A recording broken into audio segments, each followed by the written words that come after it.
खौफनाक कमरा। एक छोटे से कस्बे में एक बड़ा सा घर था। इस घर में एक अकेली बूढ़ी औरत रहती थी। वह औरत बहुत धनी थी और उसके पास बहुत सारे गहने थे। एक दिन औरत अपने घर में अकेली थी। वह अपने बिस्तर पर बैठी हुई थी और अपने गहनों को देख रही थी। अचानक उसने किसी के कदमों की आवाज़ सुनी। वह डर गई और उठकर दरवाजे की तरफ गई।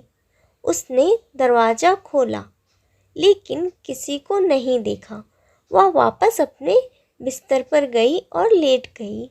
कुछ देर बाद फिर से उसे कदमों की आवाज़ सुनाई दी। इस बार वह और भी ज़्यादा डर गई। वह उठकर फिर से दरवाजे की तरफ गई। उसने दरवाज़ा खोला लेकिन फिर भी किसी को नहीं देखा। वह वापस अपने बिस्तर पर गई और लेट गई। तीसरी बार जब उसने कदमों की आवाज़ सुनी तो वह बहुत डर गई थी। वह उठकर नहीं गई। वह बस अपने बिस्तर में ही छिपी रही। उसने देखा कि एक काला हाथ उसके बिस्तर के नीचे से निकला और उसके गहने उठाने लगा। औरत बहुत डर गई थी लेकिन वह कुछ नहीं कर सकी।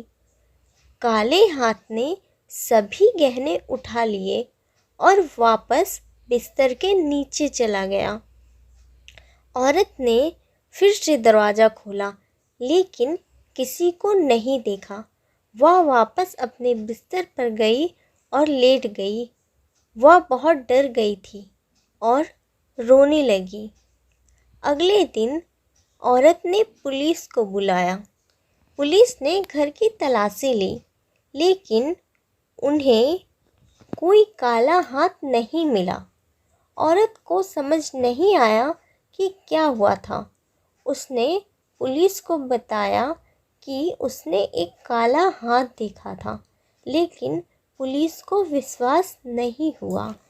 कुछ दिन बाद औरत की मौत हो गई। उसे उसके बिस्तर पर मृत पाया गया। उसके गहने गायब थे।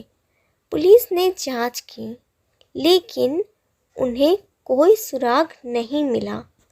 कस्बे के लोग औरत की मौत से बहुत डर गए थे। वे कहते थे कि उसके घर में कोई भूत रहता है। वे रात में उसके घर के पास जाने से भी डरते थे। एक दिन एक नया पुलिस अधिकारी उस कस्बे में आया। उसने औरत की मौत के मामले की जांच शुरू की। उसने घर की तलाशी ली और उसे एक गुप्त दरवाज़ा मिला। उसने गुप्त दरवाज़ा खोला और एक तहखाने में चला गया। तहखाने में उसने एक काला हाथ देखा। पुलिस अधिकारी ने काले हाथ को पकड़ने की कोशिश की लेकिन काला हाथ उससे बचकर निकल गया। पुलिस अधिकारी ने तहखाने का पीछा किया और एक बड़े से कमरे में पहुंचा।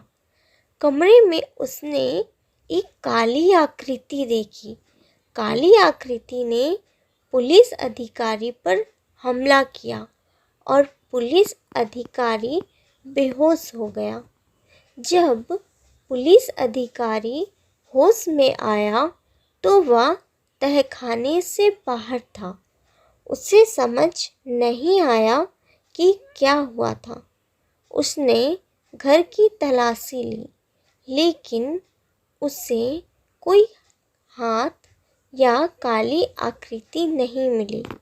पुलिस अधिकारी को समझ नहीं आया कि क्या हुआ था।